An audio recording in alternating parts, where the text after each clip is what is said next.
The stars had always felt distant to Earth, like cold lights painted on the dark. For most people, space was something they watched on screens or read about in old history files. But for Elias Ward, space had once been home.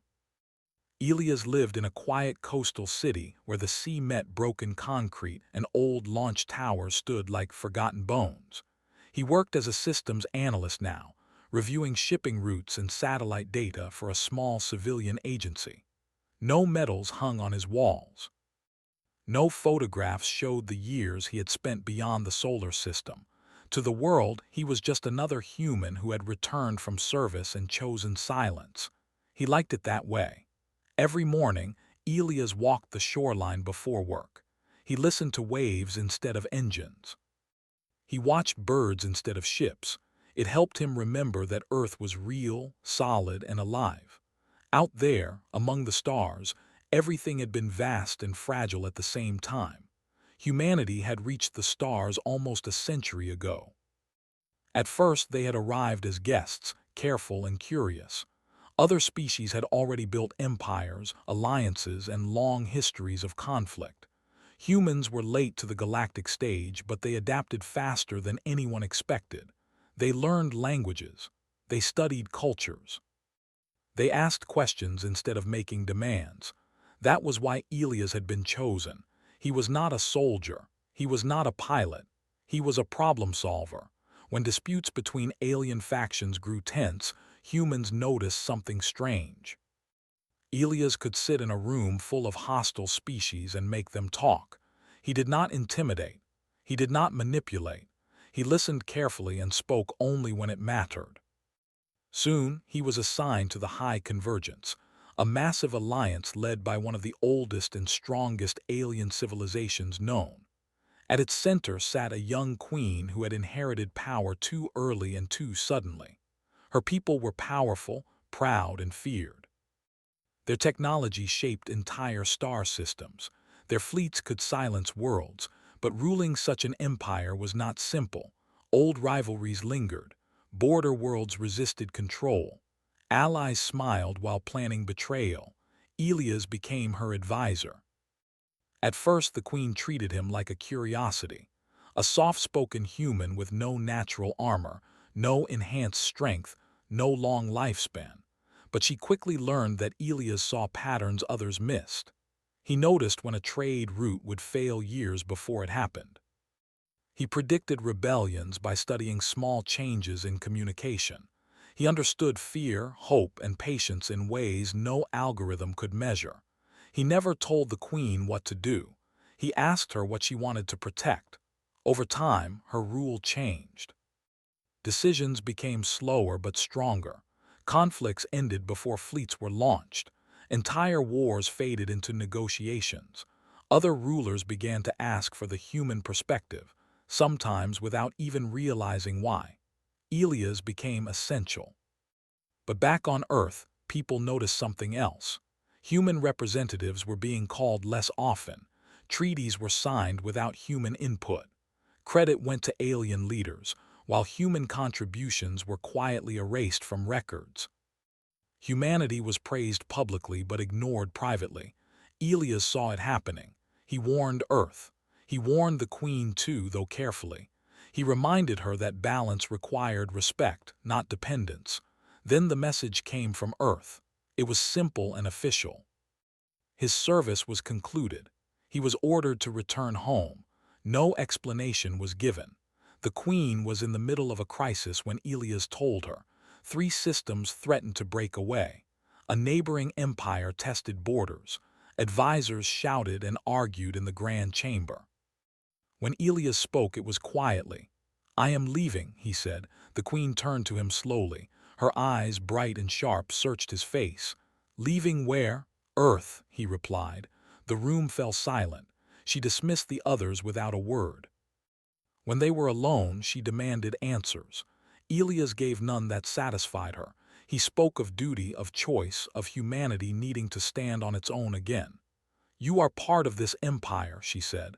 "I was a guest," Elias answered, "and guests know when it is time to go." She did not stop him. Pride would not allow it. Elias left without ceremony, no farewell address, no celebration, just a small ship and a quiet departure. The stars swallowed him, and the Empire continued on without its human advisor. At first, nothing seemed different. Then small problems appeared, trade talks stalled, minor disputes turned bitter, advisors argued longer, decisions felt heavier. The Queen noticed that meetings dragged without reaching conclusions. Systems once stable began to strain. She told herself it was coincidence. Years passed, the cracks widened, rival powers grew bold. They challenged borders and ignored warnings. The Queen's empire responded with force as it always had before Elias arrived, but force only delayed problems now. Each victory created two new enemies. The Queen remembered a human voice asking, "What happens after you win?" She began to realize the truth too late. Elias Ward returned to Earth and disappeared into ordinary life. He refused interviews. He declined awards. He never spoke publicly about his time among the stars. When asked why he left, he only said that humanity needed to remember itself. Earth changed too. Without humans acting as bridges, alien alliances cooled. Trade slowed. Technology sharing became selective. Humanity was no longer invited to shape the future, only to react to it. Some leaders blamed Elias, others blamed fear, most simply moved on. Elias stayed silent until the sky broke open. It began with alarms across the planet. Defense networks activated. Satellites tracked an object larger than any ship Earth had seen. It did not enter orbit aggressively. It slowed. It waited. People panicked. Media feeds flooded with speculation. Military forces prepared for the worst. Then a signal arrived. It was not a demand, not a threat. It was a request to land. World leaders argued for hours. Finally, permission was granted under heavy security. The ship descended near an old spaceport, its surface smooth and unfamiliar, humming softly with power beyond human understanding. A ramp lowered. One figure stepped forward. She was taller than any human, her presence commanding without effort. Her form was elegant, wrapped in ceremonial armor that shimmered with living light. Her eyes scanned the gathered crowd and passed over soldiers, officials, and cameras without interest. She looked past them. She saw Elias. He had been watching from a distance, standing among civilians, wearing plain clothes and no expression. The moment her gaze met his, something shifted. The Queen walked forward, ignoring protocol, ignoring weapons aimed her way. She stopped a few steps from him. "I've missed you, human," she said. The world froze. No translator lagged. No misunderstanding existed. Her words were clear and direct. Elias felt the weight of years press down on him. He met her gaze, calm but guarded. "You shouldn't be here," he replied quietly. "I go where I must," she said. Cameras captured everything. Soldiers hesitated. Leaders whispered urgently, but none dared interrupt. "You left without saying goodbye," the Queen continued. "You left us unprepared." "I warned you," Elias said. "You chose not to listen." Her jaw tightened, but she did not deny it. She looked around at Earth, at the sky, at the people watching in fear and confusion. "Your world is smaller than I imagined," she said. "And yours is more fragile than you admitted," Elias answered. A long silence followed. Then she did something no one expected. She lowered her head, not fully, not in submission, but enough. "I came to bring you home," she said. Elias laughed softly without humor. "This is my home." "Then I came to ask," she corrected. "Because my empire is unraveling, and I do not know how to stop it without you." Shock rippled through every channel. The Queen of a galactic empire admitting uncertainty on Earth in front of humans. Elias looked at the ground for a moment. He remembered endless halls of power, endless debates, endless compromises. He remembered teaching beings who lived for centuries how to think beyond the next victory. "You didn't need me," he said finally. "You needed to learn." "We are learning," she replied. "But learning comes too slowly when the cost is measured in worlds." Elias raised his eyes again. And what do you think bringing me back will cost? The queen met his gaze without hesitation. Everything I am willing to give. Sirens wailed in the distance as governments scrambled to respond. But Elias focused only on her words. He knew this moment would change humanity's place in the galaxy forever. He also knew that nothing would ever be simple again. The queen extended her hand not as a ruler but as a request. The waves crashed against the shore nearby, steady and patient. Elias did not take her hand. Not yet. The future waited, balanced on a single choice as the stars watched in silence. The wind from the sea carried salt and cold as Elias stood facing the queen. Her hand remained extended between them, steady and patient. Around them, soldiers shifted their weight, unsure whether to raise weapons or lower them. Cameras hovered in the air, recording every breath, every pause. Elias finally spoke. "If I go with you," he said, "it will not be as before." The queen nodded once. "I did not come to ask for the past." He looked past her at the vast alien ship resting on human soil. "Then understand this," he continued. "I will not belong to your empire. I will not serve your throne." "I would not insult you by asking," she replied. Slowly, Elias reached out and placed his hand in hers. The contact was brief, formal, and heavy with meaning. A murmur spread through the crowd. Humanity had not bent its knee. It had made a choice. Within hours, the world changed direction. Earth's leaders demanded meetings. The queen agreed to speak, but only once and only with Elias present. In a secured hall overlooking the landing site, human officials gathered, tense and uncertain. The queen stood tall among them, her presence filling the room without effort. Elias spoke first. "She is not here to conquer," he said. "She is here because the galaxy is failing." The queen confirmed it without shame. "Power without understanding has reached its limit," she said. "My empire was built on strength. It survived on fear. But it endured because of one human voice that reminded us to think beyond today." She looked directly at the human leaders. That voice left, and we felt the loss. Some scoffed. Others listened closely. She continued. "Your species does something rare. You plan for futures you may never see. You value restraint not as weakness but as wisdom. Without that influence, old patterns returned." Elias added quietly, "They don't need a human ruler, they need human thinking." Negotiations followed that lasted days. Not about war. Not about territory. About balance. About shared councils. About human presence not as advisors in the shadows but as equals at the table. News spread across Earth and beyond. Other alien powers watched carefully. Some laughed at the idea of humans guiding galactic decisions. Others remembered past encounters and stayed silent. Elias returned to the stars weeks later, not as a lone figure but as part of a small human delegation. Scientists, diplomats, engineers, not soldiers. The Queen's empire received them with mixed reactions. Some welcomed the humans with relief, others with suspicion. There were those who believed relying on humans showed weakness. There were those who feared losing control. Elias noticed everything. The high convergence chamber felt colder than he remembered, larger, emptier. Systems once united now sat apart, their representatives distant and guarded. The Queen addressed them openly.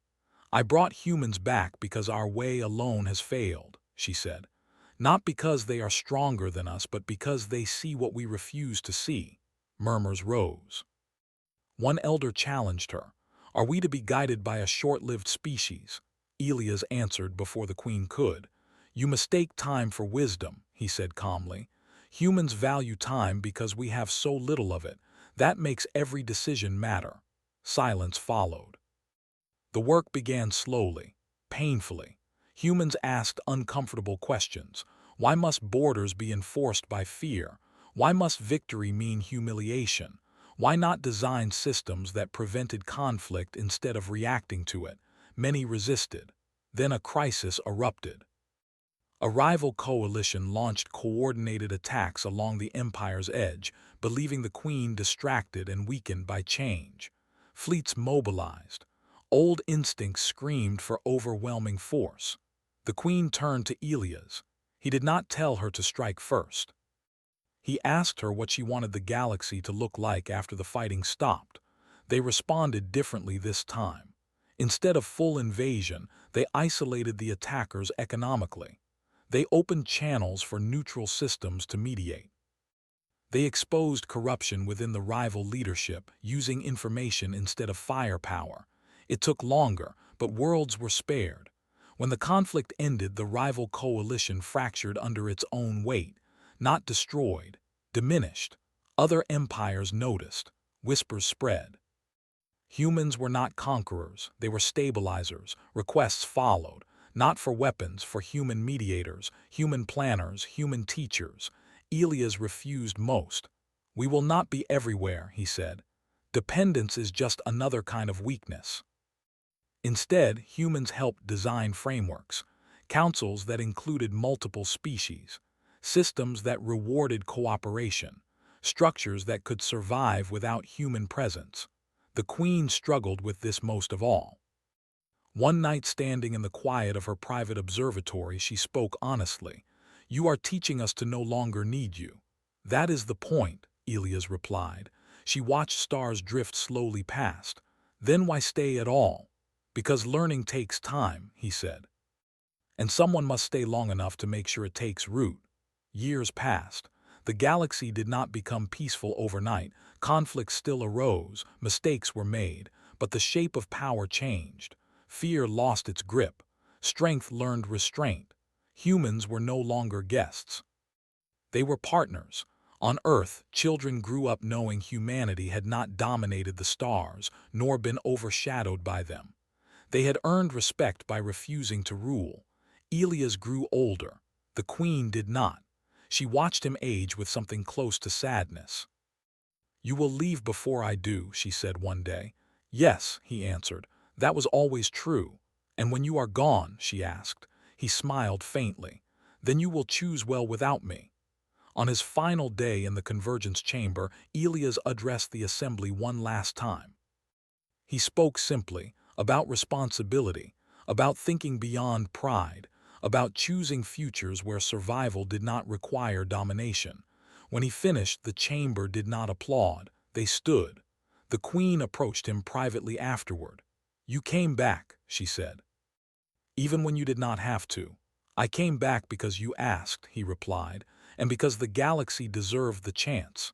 She inclined her head deeper than before, not as a ruler, as a student. Elias returned to Earth quietly. No celebrations, no monuments. Just the sea, the wind, and time. The stars continued without him, but they were no longer cold. Somewhere far beyond Earth, a queen ruled an empire that no longer relied on fear. And across the galaxy, civilizations planned not just for tomorrow, but for futures they might never see. Humanity did not own the stars, but it had taught them how to last.